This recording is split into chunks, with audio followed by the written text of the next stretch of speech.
Hey, Shalom, Shalom. This is your brother Yeshamai from the JMS Atlanta camp. Before I get into this message, I'll start out by giving all praises, all glory, all honor to Yahweh, Bahasham, Yahweh Shai, Bahasham Kakadash. And I want to send double honor to the elders and the apostles, the great millstone who will and teach well. This is going to be a continuation to the overview that I started on last week of Isaiah 10. And I ended last week on verse 10. And I think this this lesson we will do 10 more verses just because I don't want to be too long-winded. However, for the context, we're going to start here in verse 8. And this is talking about the Assyrians, okay? But again, we know that the root word of Assyrian is ashar. And one of the definitions of ashar is to be heavily bountiful or blessed. And we're paralleling this as a prophecy for Esau Edom, who has the fatness of the earth. But this is the thought of the Assyrian, and this is the thought of the Babylonians. Verse 8, for he says, are not my princes altogether kings? Is not Calno as Carchemish? Is not Hamath as Arpad? Is not Samaria as Damascus? As my hand has found the kingdoms of the idols and whose graven images did excel them of Jerusalem and of Samaria, shall I not, as I have done unto Samaria and her idols, so do to Jerusalem and her idols? So this is the thought of the wicked, really. And we're gonna go ahead and get a quick precept on this. Their thoughts uh, are their houses will continue. KJV, Salakia. Psalms 49 and 11. Their inward thought is that their houses shall continue forever, and their dwelling places to all generations. They call their lands after their own names. Right. And so the thought of the Edomites is that just because they beat the Japanese in war, just because they supposedly superseded the British Empire, just because they have won wars in the past, they think that they will forever plunder and execute the Israelites, so-called blacks, natives, and Hispanics, but that's not the case. Because though we are in a low place now, this is just a chastisement, man. The righteous man falls 7 times, but he gets back up, and we are that righteous man. Scripture calls us Jeshurun, and Jeshurun means upright, the righteous. We are righteous because he chose us. We are righteous because we have the blessing. Verse 12, wherefore it shall come to pass that when the Most High hath performed his whole work upon Mount Zion and on Jerusalem, I will punish the fruit of the stout heart of the king of Assyria and the glory of his high looks. There's a lot of precepts here, but I'm just going to get three. So first off, it's talking about the Most High uh, says once he's done with the work on Mount Zion, what is that work? Okay. Well, the work, shoot. Lamentations 421 KJV. The work here is that we had to go through that chastisement. Jeremiah 17 and 4, that we had to discontinue from our heritage. Revelations 11, that, we had to prophesy in sackcloth for 3.5 days, right? The transatlantic slave trade. We had to die for 350 years. We didn't know who we were, right? But it said when the work is complete, um, when the work is complete with us, then the Assyrian king is going to be knocked out. So when Esau Edom is done being used as a tool for our chastisement, then he's going to be taken out also. This is Lamentations 4 and 22. The punishment of thine iniquity is accomplished, O daughter of Zion. He will no more carry thee away into captivity. He will visit thine iniquity, O daughter of Edom. He will discover thy sins. Okay, so that's the first precept. So when it's talking about when the Most High has performed his whole work upon Mount Zion, it's when our chastisement is complete. Isaiah 61, right? Continue on. It says, I will punch the fruit of the stout heart of the king of Assyria. And there's a lot of parallels here um, with Esau Edom, because one precept that comes to mind on that stout heart is the three horns. Let's see here. 10 horns, boom, right here. Until the ancient day, break, but the kingdom I right here, verse 20. And the 10 horns that were in his head, and of the other which came up, and before them, of before whom three fell, even of that horn had eyes, and a mouth that spoke very great things, whose look was more stout than his fellows. Now we know that verse 20 is talking about America, right? And those three horns that fell before is who? The French Empire and the Spanish Empire and the British Empire.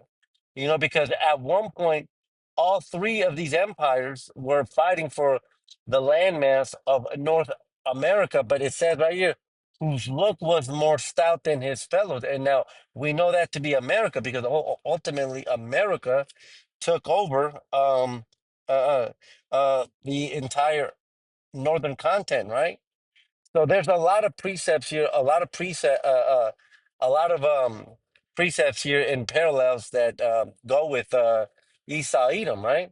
It says, and then of course this one, it says, "I will punish the fruit of the stout heart," and we can just go right back to Lamentations 4 here, because the the verse previous is this one. It says, "Rejoice and be glad, O daughter of Edom." Now, when this scripture is talking about the fruit, fruit is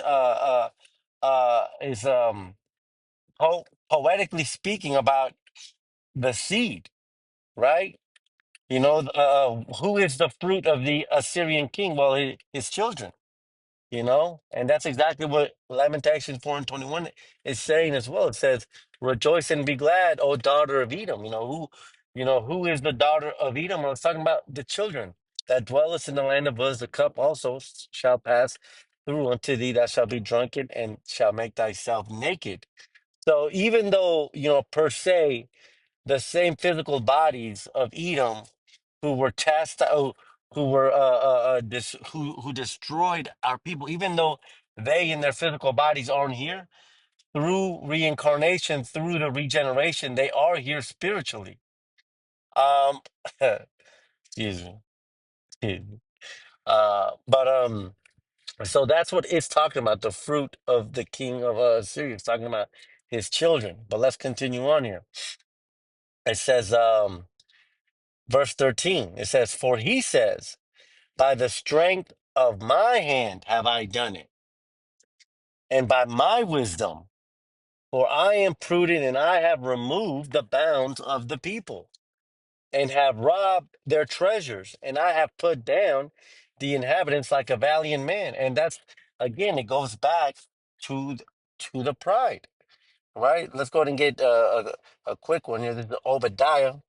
Verse 3 says, the pride of thine heart has deceived thee, that dwellest in the clefts of the rock, whose habitation is high, that says in his heart, who shall bring me down to the ground?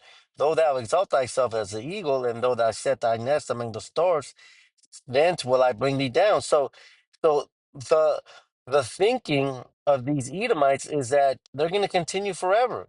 He thinks that, matter of fact, let's get another quick precept here, which is Daniel 4, and I bring this out quite often, Daniel 4 and 17, because these people think that they've done this on their own, and I was thinking about it today. Let me ask a question here, okay? So this world, technology moves in progressive states, correct? For example, one guy came up with the CD player, right? So we used to carry those big CD players, with the anti-skip and shit. And then from there, what came up next was the MP3, right? And then came the iPod, right? And now Now we don't even have iPods. We just download stuff off Spotify, for example. But the point that I'm saying is this: new inventions are built upon the previous inventor. So what I'm saying is this: the Bronze Age, the Bronze Age came upon was built upon the previous age. You know what I'm saying?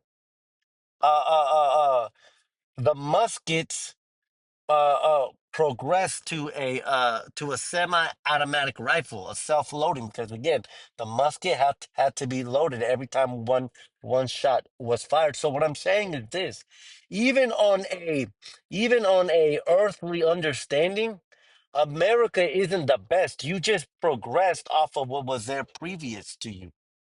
Okay, and now China's doing the same thing tech technologically. They are whooping America through DeepSeek. They are whooping America through their infrastructure, right? So even on an earthly basis, you alone didn't just build this thing from scratch. You built upon what others in the past had done. Okay, that's just on an earthly thing, but on a spiritual thing, which is more important from a spiritual perspective, you've done nothing but just be the vessel and the instrument of our chastisement, because this world was given to you, of course, according to Genesis 27, but also according to Daniel 4 and 17. This matter is by the decree of the watchers and the demand by the word of the holy ones, to the intent that the living may know that the Most High rules. The Most High rules in the kingdom of men. So it's not Esau Edom on his own doing it. It's the Most High directing the king's heart. Proverbs 21 and 1, right? Directing the king's heart to do his will, and gives it to whomsoever he will, and sets up over it the basis of men. So you didn't do this on your own, Esau. It was given to you, and you are being directed to do what the Most High wants you to do. Matter of fact, let's go ahead and get that since I brought that up, but because there's more power when these scriptures are shown. Proverbs 21 and 1, the king's heart is in the hand of Yahweh Bashem Yahweh Shai. As the rivers of water, he turns it whithersoever he will. So this isn't by your own doing, man. This was given to you, and you're being directed to do what the Most High wants you to do. Let's continue on. Um, Verse 14. And my hand has found as a nest the riches of the people, and as one gathers eggs that are left, have I gathered all the earth, and there was none that moved the wing or opened the mouth or peeped. Right? Because matter of fact, I've got a note here. Let me see what it says. Genesis 27 and the blessing, Job 9 and 24. Well, yeah, Job 9 and 24 says that the world is given into the hand of the wicked, and that's again, we see that this is evident. We know who Esau Edom is. We know who the Antichrist is. We know well, scripture says that there are many antichrists. So let me make that correction there. We know that Esau Edom is the main. We know that Esau Edom is the serpent, right? The beast mentioned in the book of Revelations, right? Because he has it. He has everything. And as one gathers the eggs, I've gathered all the earth. Who's gathered all the earth now? Who controls the media, the world, right? Who, who's the whore that sits on many waters? Babylon. Verse 15. Shall the axe boast itself against him that hews therewith? Or shall the saw magnify itself against him that shakes it, as if the rod should shake itself against them that lift it up, or as if the staff should lift up itself as it were no wood? And I've got another note here. Let's see, Daniel 4 and 17. We just read that. So, scripture saying you're just an instrument. If somebody picks up a hammer and uses that hammer, like there are like, there's a bunch of YouTube videos of like people will like set up the nails, like, they'll put like seven nails in front, and they'll like smash every nail with just one hit and drive that nail in perfectly. Or for example, target practice, right? There, what there are famous shooters, right? That can with a revolver or a 45, they can shoot the bullseye every single time. Who's great? Is it the revolver or is it the 45? None. It's the guy that's using it. And so that's what the Most High is saying here.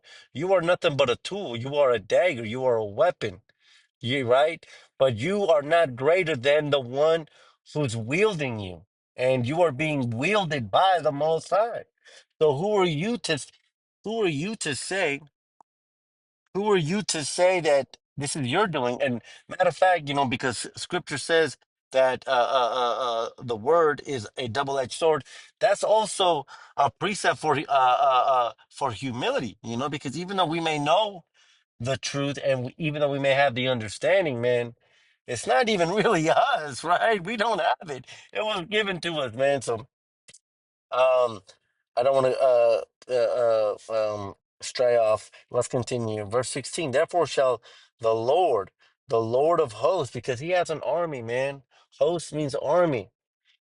Therefore Yahweh of hosts shall send among his fat ones leanness, and under his glory he shall kindle a burning like the burning of a fire. Right, because ultimately Babylon's going to be destroyed through fire, through the thermonuclear destruction, man. And the light of Israel shall be for a fire, and his Holy One for a flame, and it shall burn and devour his thorns and briars in one day. And I think I precepted this one here with Matthew 13 because it's talking about the briars, right? And again, there's a lot of parallels here with Esau Edom because we know the parable of the gosh right here, the wheat and the tares is what um, the Most High he's gonna break it down. It says again, the kingdom and the king when he found one pearl. No, the enemy right here. He that sowed the good seed is the son of man. The field is the world. The good seed are the children of the kingdom, which are the Israelite. But the tares are the children of the wicked one. Now we know the wicked to be Esau, Edom. So, but this is what I'm talking about. It says, so the son, verse 41. It says, the Son of Man shall send forth his angels, and they shall gather out of the kingdom all right here. This is verse 40, Salakia. As therefore the tares are gathered and burned in the fire, so shall it be in the end of this world. And that's a beautiful precept and a parallel for Isaiah 10 because the Assyrians, just as the Assyrians were gathered, Salaki, just as the tares are going to be gathered, so are the wicked going to be gathered and be burned. And in what burning is that? Let's go to get First Peter 3 and 10. First Peter 3 and 10. Let me see. Salakia. Ooh, First Peter 4 and 10. Oh, Second Peter 3 and 10. Salakia. Yes, Second Peter 3 and 10. But the day of the Most High will come as a thief in the night, in which the heavens shall pass away with a great noise, and the elements shall melt with fervent heat, and the earth also and the works that therein shall be burned up. Now, the heavens here are, the rulership of Esau Edom, man. So these are beautiful precepts that line up with the destruction of Esau Edom, man. That fire that is being spoken about here, it's talking about the thermonuclear destruction. How else can you explain Second Peter 3 and 10 for you Christians? How else can you explain that? What kind of heat melts the elements? Thermonuclear destruction, and that's what's headed this way. Let's continue on here. It says, um, in the light of Israel. Okay, verse 18, and shall consume the glory of his forest and of his fruitful field, both soul and body, and they shall be as when a standard bearer faints, and the rest of the trees of his forest shall be few, that a child may write them. So let's see what notes I've got here. Isaiah 61, right? Because the Most High had a sacrifice in Bozrah. Um, uh, so his sword's going to be bathed in heaven, right? And then, of course, you know, um, we'll get the other precept for the burning, which is verse 9.